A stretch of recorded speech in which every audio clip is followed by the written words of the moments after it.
अस्सलाम वालेकुम, आप देख रहे हैं 39 न्यूज़। नजर डालते हैं आज की न्यूज़ पर।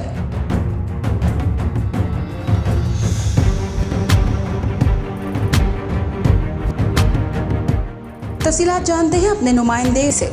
स्वीडन पाकिस्तान मेला कमेटी ने कहा कि स्वीडन में कोरोना वबा में दिन ब दिन कमी आ रही है, इसलिए स्टॉकहोम में दोबारा पाकिस्तानी त्यौहार को भरपूर तरीके से मनाने की तैयारियां की जा रही हैं। तफसीलात के मुताबिक स्वीडन में कायम पाकिस्तानी मेला कमेटी के मेंबरान आमिर नदीम, जफर इकबाल चौधरी, आसिफ भट्ट, चौधरी रहमत अली, अली लशारी और मलिक अयूब की ख्वाजा अबू बकर भट्ट के घर एक अहम मीटिंग हुई, जिसमें स्वीडन में कोरोना वबा पर काबू पाने के हवाले से लगाई जाने वाली हुकूमती पाबंदियां खत्म होते ही पाकिस्तानी बड़ी तकरीबात कराने का प्लान तैयार कर रहे हैं। मेंबरान ने कहा कि वो स्टॉकहोम में ईद मिलन पार्टी, फनून लतीफ़ा, कायदे आज़म डे, मेला स्टॉकहोम और 14 अगस्त पर यौम आज़ादी समेत दीगर तकरीबात का एहतमाम भरपूर तरीके से करेंगे। मेला कमेटी का कहना था कि ये तकरीबात वो पहली बार नहीं बल्कि एक दिहाई से ऑर्गेनाइज करते आ रहे हैं, जिसको कोविड-19 की वजह से मुअत्तल करना पड़ा। तहम कम्युनिटी के बेहद इसरार पर एक बार फिर हम रूटीन के प्रोग्राम्स मजीद बेहतरी के साथ करने का इरादा रखते हैं। मेला कमेटी के मेंबरान का कहना है कि उनके तमाम प्रोग्राम्स खालिस फैमिली इवेंट्स होते हैं, जिनको हर लिहाज से प्रोग्राम तरतीब देने से पहले हर जाविये से सोचा जाता है, जबकि पाकिस्तानी मेला एक जामिया तकरीब है जिसमें हजारों की तादाद में लोग शिरकत करते हैं। इसके अलावा मेला में न सिर्फ पाकिस्तानी बल्कि दूसरे ममालिक के लोग भी बड़ी तादाद में शिरकत करके पाकिस्तानी खानों और कल्चर से लुत्फ अंदोज होते हैं।